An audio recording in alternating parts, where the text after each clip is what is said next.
Hello, and welcome to another episode of Search Off the Record, a podcast coming to you from the Google Search team, discussing all things search and having some fun along the way. My name is John, and I'm joined today by Lizzie from the Search Relations team, of which I'm also a part of.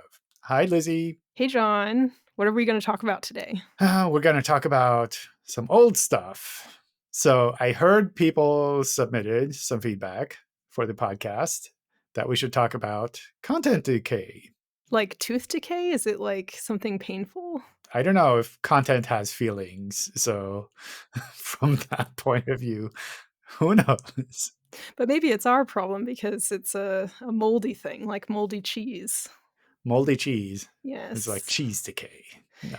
No, I saw this come up, I think, in your feedback form for topics for Search Off the Record podcast, that someone thought that we should talk about content decay. And I did not know what that was. And so I thought I should look into it and then maybe we could talk about it. Okay. Cool. Well, it's good that someone knows what it is. Well, we will find out in this episode. When I looked at it, it sounded like this was a known term, and I felt inadequate when I realized I had no idea what it actually meant. And I had to interpret what it probably means from the name.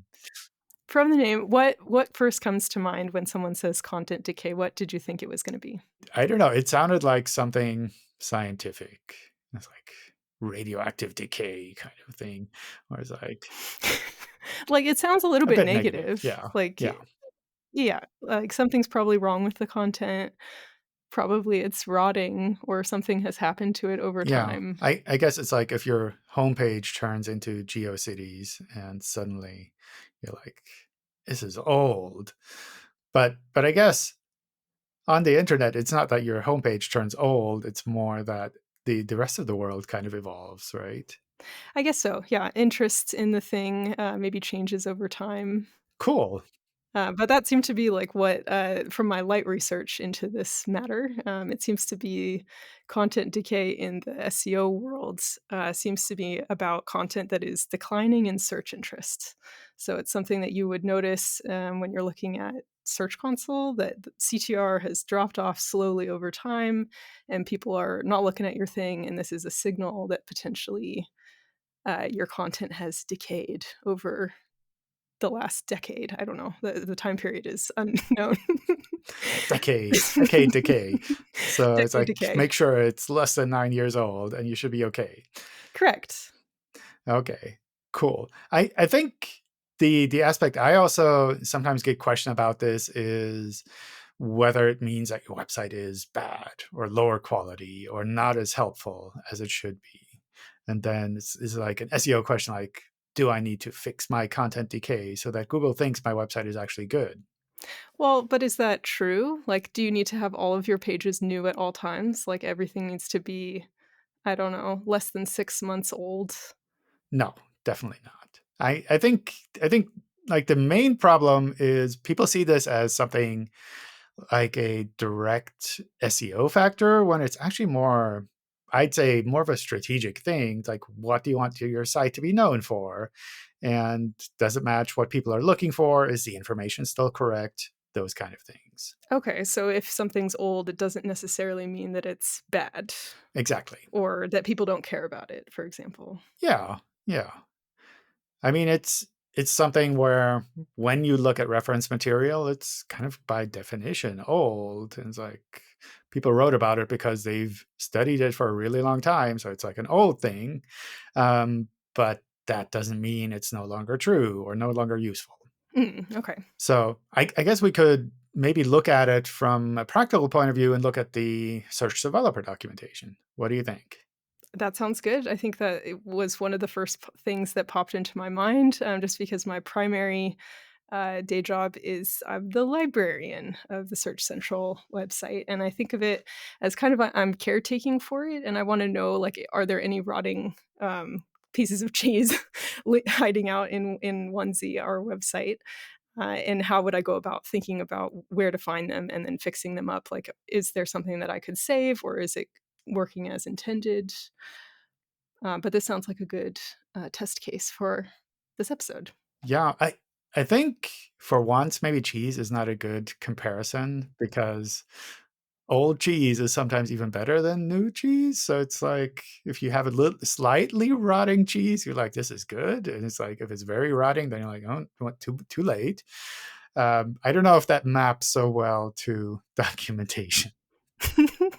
Or compost, Compost, okay. because then it can turn into something that's, useful for, the next tree or something, but maybe the analogies are not good. Yeah, I don't know if you can do that with web pages. It's like you just keep them forever until they rot for a really long time and suddenly they bloom again. I don't know. Mm, Hmm. I think it depends which type of content that we're talking about within Onesie. So, yeah. I think that some of the content, the oldest content that we have lives in our blog. We have pages that are dating back to 2005, which one might say those are decomposing. I don't know. Have they reached their age limit in which that people are searching for these things? And would that mean that the content has decayed or expired? That's an interesting point. 2005, that's almost 20 years now. That's pretty cool.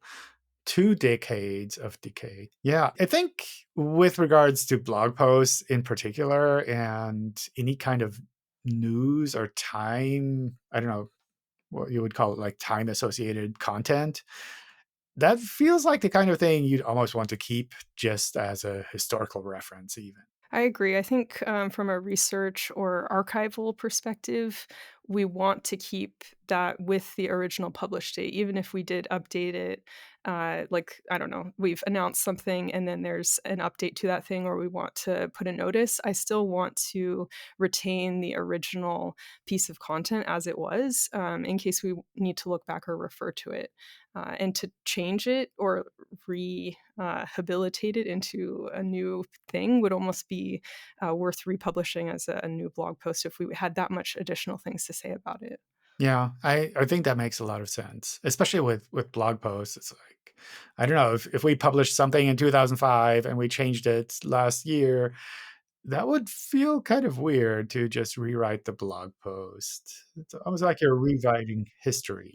Well, and it's also incorrect. Like if we went back and we replaced everything, like where we said Google Webmasters or Webmaster Tools, if we replaced Search Console everywhere where we said Webmaster Tools, it would be factually incorrect Yeah. because Search Console didn't exist at that point. It was Webmaster Tools. So if we say, like now, Search Console is replacing Search Console, it doesn't make sense for that blog post where we announced the rebrand. So it's a weird circular, like, you can't just do like a mass find and replace for every time we used Webmaster Tools. Yeah. Yeah. Oh man, that would be It like breaks your brain a little bit. that would be terrible. Or if you change the screenshots, I guess even with features, because sometimes we announce things and they're long gone now, which is awkward on its own. Like some report in Search Console and it doesn't exist anymore. Maybe it's been deprecated at this point or renamed to something else.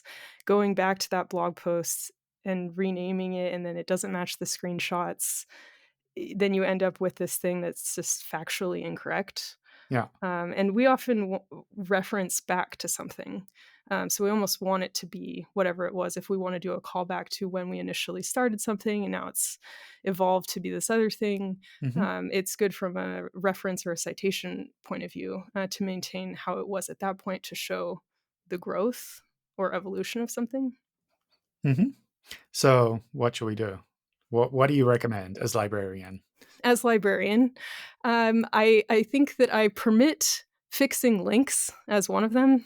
So there are a few edits that I think are permissible to fix. So if there is a new place where that thing lives in an old blog post, I will fix a broken link. Okay, that makes Um, sense. yeah. Well, I mean, maybe if you're being like exactly pedantic about what you should not like, you shouldn't change anything, then maybe that's going a little bit uh, too far. But I think from a usability perspective, people should be able to find wherever that thing moved to in case that site didn't redirect properly. Yeah. Users should still find where that thing is. But one thing that we've done is we have these banners that we put on the top of blog posts, and we've actually gone back all the way. It took us a while to go back and tag and determine are these blog posts still up to date or not? Hmm. And then they got a banner. So we have a default, like generic banner, um, that's just like this thing. It's been a while since we published this. Some of this stuff might be out of date. Hmm.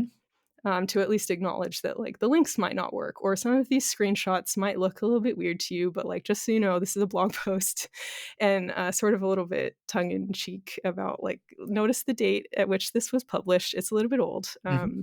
because we were getting a lot of feedback where people would say like, "Hey, like your screenshot is old here," and then us saying like, "Hello, this is 2008 calling."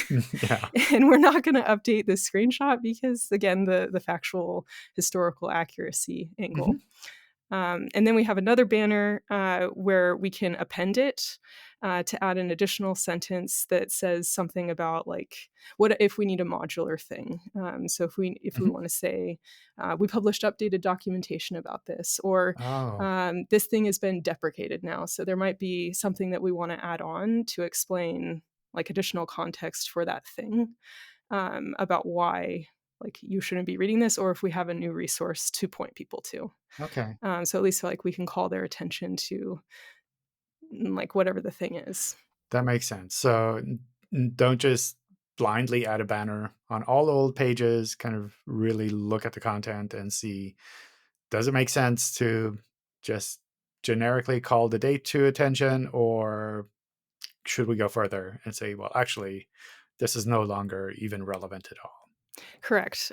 We did think about that. Like, should we just put on that banner for everything that's older than 5 years? Hmm. Should every blog post, like, should we even be spending time tagging stuff like that? And I think even that is then misleading, Yeah. because some of those older blog posts are still best practices. For example, we have some blog posts that's about pagination Hmm. best practices, and we're still linking to it as like, hey, this is a guide that will help you. And we haven't had time to migrate it to evergreen documentation, but the practices are still good to follow. So if we just blindly put a banner there, then people would say like, "Oh, like it's I shouldn't do these things, but you guys are linking to it." A little bit awkward.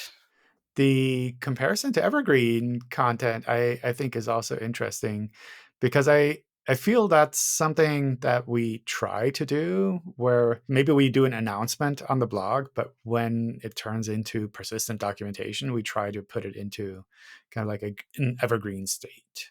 Yes, and for that case, I wish that there was something where I could tie those things together because it almost feels like that would be better if to just redirect it. For example, Daniel Weisberg on our team blogged about debugging traffic drops with Search Console Mhm. in a blog post. And then we worked on that to turn that into documentation and we added content to it. We want people to go look at the new thing. And I would want people to find that new thing in search results Mhm. as well. So to me, like that one, I don't know why people would need to find the older version for that because it's not like an announcement. It was best practice kind of information. Yeah. So for that, like would it be better to do like a rel canonical situation? The rel canonical would be kind of sneaky there because it's not really the same thing. It's kind of like, well, Oh, because we added on content? Like, in if it was a yeah, one-to-one, then it would be okay to do rel canonical?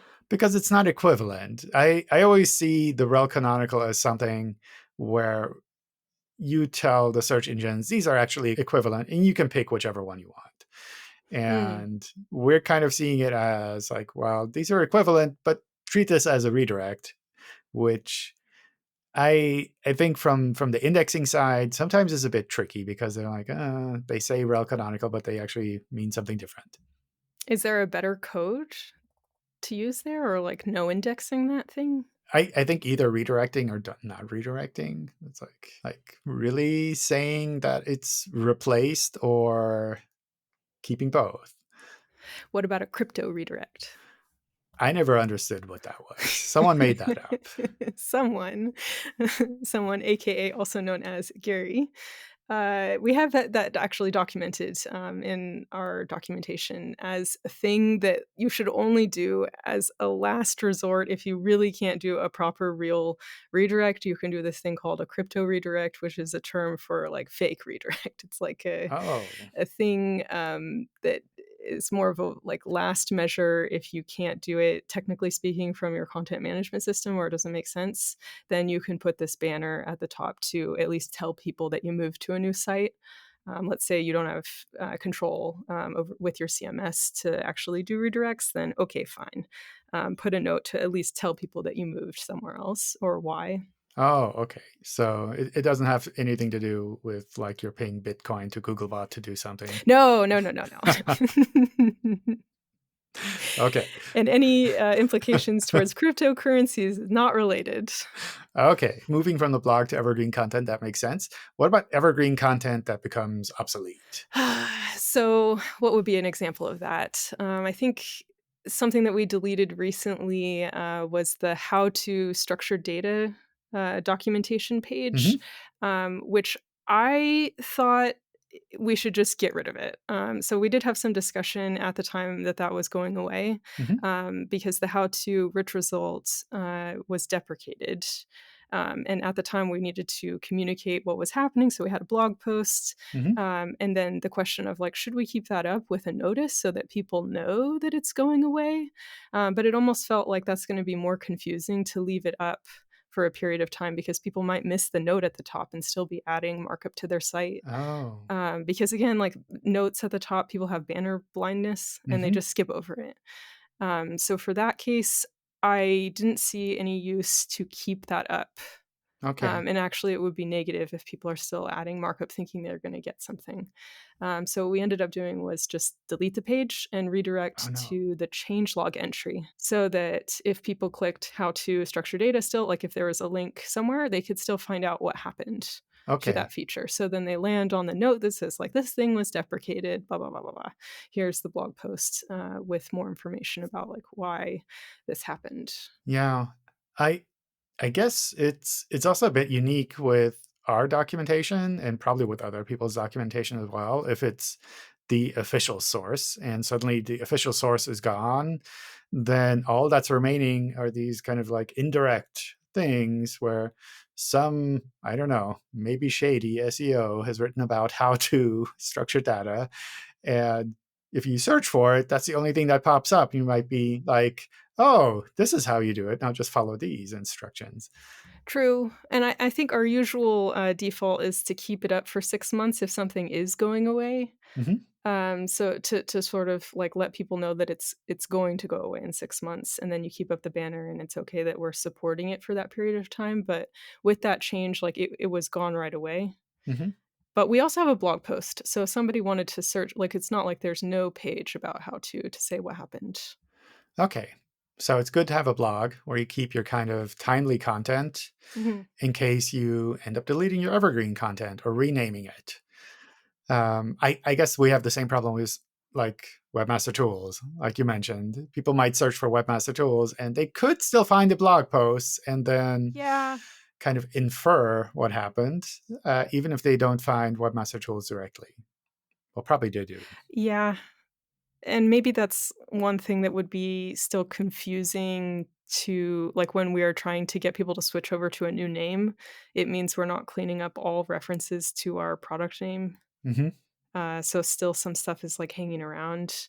But I think for our case, we are okay making that trade-off, because we wanna preserve historical accuracy. And with regards to historical accuracy, should there be a last updated date on all pages? What do you think? So on the blog, you mean? Like, should there be, like, a I guess on the blog, definitely. Like you should have the post date. so we have a published date, and the thing that messes with this is the blog's landing page uses this dynamic content widget thing to pull in the most recent posts, and it sorts by date. So Hmm. if I started messing with that date, then all the blog posts would be flowing in out of chronological order. So that date has to be the original published date. Hmm. So if there was another field, then maybe. That would be okay, but I also don't know how useful that would be to people because the only update I'm making is fixing a link, Hmm. so it's also not meaningfully changed and shouldn't change. Oh, okay. So it might almost be misleading to people in that they think this is. completely correct, but actually there was a typo that was fixed or something small. If we do have a meaningful update to a previous blog post, we add either a note box or like a horizontal line and then say, like, update on March 17th, 2021. We did this thing. Like, we added another Hmm. announcement or clarification because we got so many comments about something. And sometimes we do that when that update is like less than a paragraph and it's not enough to warrant a whole new blog post and it's still related to the initial announcement, then we will do that. But at least they know that this was an addition. So again, with the historical accuracy, it's not like we're going back Hmm. and adding a new paragraph and nobody knows that, oh, there was a new paragraph there. I guess what we could do is just put updated for 2024 in the title. What? And then Google will know that all of my content is fresh and recent and relevant to people because it's all 2024. Would that work? um, I will just stop saying things because You're people. giving me ideas. No, don't do it. Don't do it. No. Why? Why? Why would it be bad? I think it almost comes across a bit as clickbait, Yeah. where I I don't know. I see that a lot on the internet where you're like, oh, it's updated for 2024, and you look at it and it's like, oh, it's the same list of fax machines as you had 10 years ago. It's like, what do you mean Yes. updated? It's like, come on, it's misleading. But sometimes I wish or I almost wonder if it would help to put the date in more prominently. I'll give you an example. So we're currently having a problem with people writing in lots of feedback about the mobile friendly test because we have a blog post that the title is something like "The mobile friendly test is here" Hmm. or something kind of vague. It is a blog post, but it's not clear that like the point of this blog post was announcing that the mobile friendly test is now a tool from years ago, Hmm. and that's now ranking very well because the mobile friendly test is deprecated. Oh, it's So this is a gone. page, yeah, so that people are still finding this because they're looking for information about the mobile friendly test, and this blog post happens to have that thing in the title. And people are going there and then clicking the link and then writing in to me to say that the link is broken. Like, it's a 404. Where is the mobile friendly test? Oh. And that thing is deprecated. And so, even though I've put a deprecation notice up, people are still writing in about it. So, one of the thoughts could be that, like, should I add in a title, like a date that's way in the past? Because actually, I don't want it to be in 2024. It's almost like I want to do de-SEOing. Like, this is like from 2017, like announcing like mobile friendly test in, the year was. Oh my gosh. Yeah. That's kind of challenging, I think. It's almost like you'd have to set up a landing page for something that no longer exists. I mean, I've seen that with some e-commerce sites where they'll say it's like we don't have any coupons, and they explicitly put up a page for it's like our company and coupons, and you go to the page and it's like we don't do this kind of thing, just so Oh, that it's like they have an official source out there saying it's like ranking for this company plus coupons, and you go there and it's like, oh, they don't exist, so therefore anyone else who's trying to write about this is like, I can keep that in mind. okay. I mean, we do that for other things like the meta keywords thing or things that Google doesn't support anymore or are Hmm. not a thing. Like we have to do this like anti-pattern or like this thing is not here. Yeah. So at least like we have a statement on this thing. It's almost like I guess I don't know. I should go look up. This is a to do for myself to see what was the blog post where we announced the deprecation of the mobile friendly test because that probably is not a clear enough title Yeah. that people are not able to find. Like, what happened to you, mobile friendly test? I think we packaged that with another announcement, and that's why, like, the paper trail for what happened to this thing is just not there. Oh, yeah, of course. Sometimes we try to write something friendly so that it doesn't sound bad when we deprecate something, which is always No. sad. Oh. Okay, so how do we do that with the structured data testing tool? That's similar, right? Yes, and I think that came about, because they needed I don't know, I should go back to the mobile-friendly test people and see, like, what would you be interested in doing a similar approach? Because the structured data testing tool deprecation, they asked when they were doing the migration to schema.org and, moving around, the tool, that they needed somewhere to redirect to, and because there were going to be 2 new tools, that people can use they need to pick between rich result test and the schema.org validator. We Hmm. needed a page that explains, like, what happened and where are these 2 new tools. So like, redirecting to pick one of them didn't make sense to just redirect to because there are 2 choices and 2 different use cases for that thing. Okay. So now we have this landing page that allows you to, pick between 1 or 2, option A, option B, and then an explanation to, like, "Oh, are you still looking for the structured data testing tool? Well, here is the backstory. If you didn't know, like, this is what happened to it." So for mobile-friendly tests, I don't like it when they just, like, automatically redirect to another thing, like, if we were to I think the solution there is to redirect to Chrome Lighthouse or something where you can, Yeah.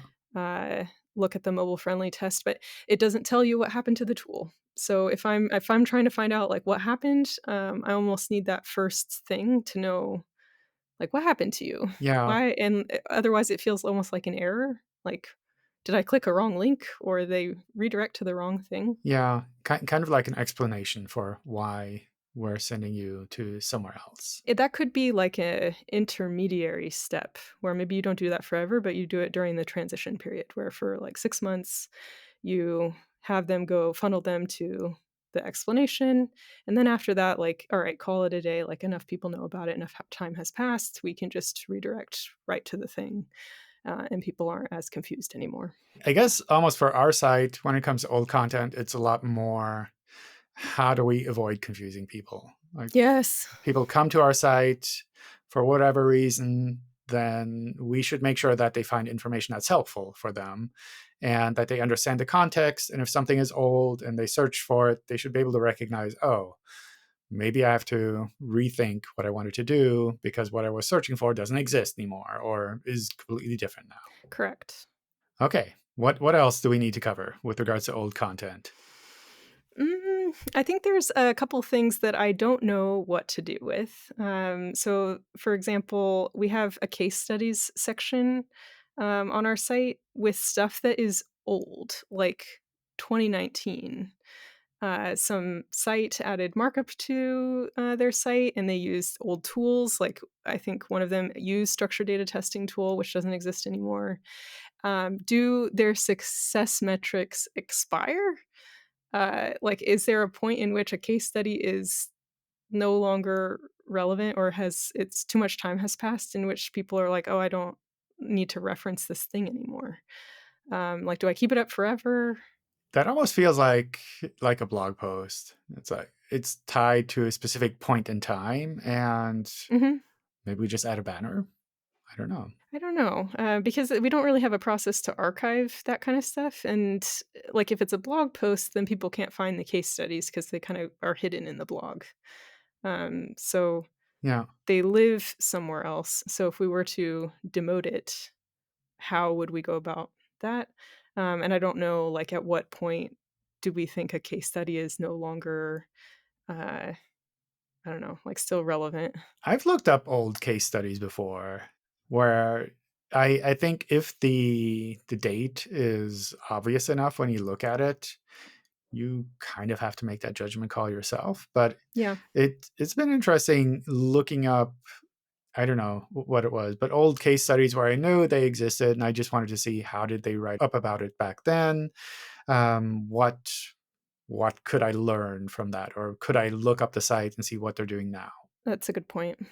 Okay, so we keep it and then maybe delete it if the feature goes away, for example. Yeah, So if it's, like, about how to structure data and that thing isn't a thing anymore, then we shouldn't have a case study for it because it's not gonna be useful to people. yeah, that makes sense. So almost like a mix between evergreen content and a blog post. It's like Mhm. somewhere in between. Okay, What about event websites? event websites. I think those are more. temporary and could be archived after a couple of years. But what if somebody speaks at a Search Central Live event and wants to use that as a reference that they spoke at one of our events? They would have no citation to list on their personal website of experience, that they, maybe have experience public speaking. How else could they cite this thing? I don't know. I think if we choose a time that is long enough, then that's kind of works where it's like, oh, I spoke at this event 10 years ago. It's like, is that still a reference? I don't know. I also think the setup that we use for event websites automatically expires. So that's kind of this interesting thing. I just saw a notification. I don't know if you got the same notification, but there was one this morning, I think, about the unconference from 2 years ago. Okay. The virtual unconference, and it said like, this is scheduled for after 2 years, like it will be auto archived, like you can stop Oh, me if you want, but the little bot is like programmed to just archive. So 2 years is like, okay, maybe. that's kind of short, but okay. Yeah. We have even like faster setup to remind us to go and audit existing content. Oh, So we have like a little robot to come and remind us, like, hey, you should come investigate this documentation page. It's been X amount of time. Please come and look at it again to make sure that all of your links are still up to date, mhm. that it's still fresh. I mean, like current, fresh in the sense that like the advice is still current in what we want to say about X topic. That's cool. Okay. That's one way to like, I don't know, try to spread it out. I think one thing that we noticed was that we did all of our spring cleaning at the same time last year. And so then the bot came back 12 months later and then reminded us about all of those things in Oh, the no. same week, which was like, oh no, like that's too much workload. So almost we need to spread that out so that when it comes to remind you, you have enough time to actually do the audit Yeah. properly. Cool. Okay, so I think that's probably it. We can just delete our whole site now, archive everything. No? No, no, no, no. We have to wait 2 years or a couple of years more. And then we can retire. Yeah. No, we have to keep our blog. We said we will just put banners everywhere. In this episode? Even this episode. Yeah. Well, this episode is not on a blog, so that's a little bit tricky. I don't know how we can put banners on here. Yeah, the whole YouTube side is also something where it's not really our content management system, so we'll have to figure something out there too. That was it for this episode, and this recording is now old. Now that you're listening to it, it's been a while since we recorded it. Sorry. In the next episode, we're going to talk about office hours. What do you know about office hours? Are they good? I'm going to find out. And I think that we're going to have two guests who also know about office hours come on and talk with us. Ooh, fantastic. Cool. Okay. Well, thank you folks for listening in, and goodbye.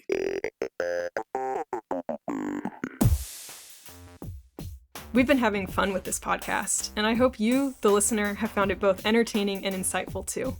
Feel free to drop us a note on Twitter at Google Search C, or chat with us at one of the next events we go to if you have any thoughts. And of course, don't forget to like and subscribe. Thank you, and goodbye.